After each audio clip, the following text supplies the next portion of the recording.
Hi friends, hello అందరికీ. వచ్చేసి 5 బ్లౌజులు. 5 బ్లౌజులు ఎలా కట్ చేసుకోవాలో ఒకేసారి చూద్దామండి. ముందుగా ఒకదాని మీద ఒకటి పెట్టేసి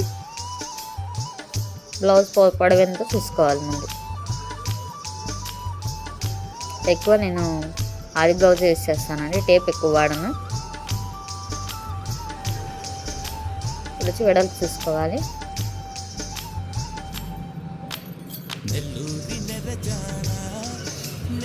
ఇది వచ్చేసి మెడ 2.5 ఉంది. ఇలా గీసేసుకొని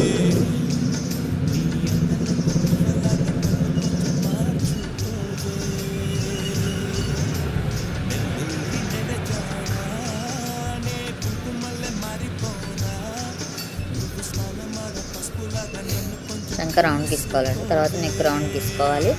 మన చేతుల ఆయుధం బాగుంటే, కత్తెర బాగుంటే చక్కగా ఎన్ని బ్లౌజులైనా ఒకేసారి కట్ చేసుకోవచ్చు.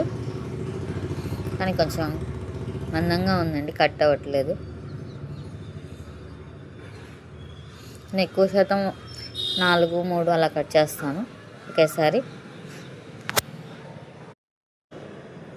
మా ఫ్రెండ్స్ కానీ స్టూడెంట్ కానీ నన్ను అడుగుతారండి, ఒకేసారి భలే కట్ చేస్తారు, మీకు బాగా చేయి తిరుగుతుంది అంటారు.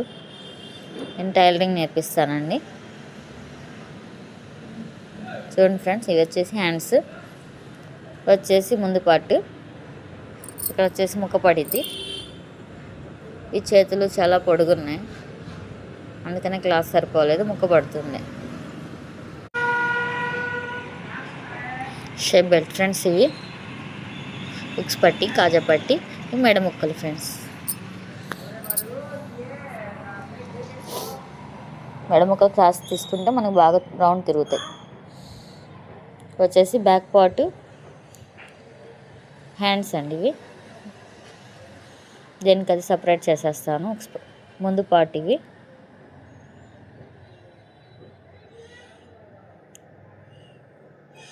తర్వాత ఇది ఉక్స్ పట్టి, కాజా పట్టి, షేప్ బెల్ట్ వేసేసాను. వచ్చేసి ఇక్కడ ముక్క పడుతుంది కాబట్టి ముక్కలు సపరేట్గా ఉంచేసాను. ఇది దేనితో కట్టేసి పక్కన పెట్టేస్తాను ఫ్రెండ్స్, అంతే సింపుల్.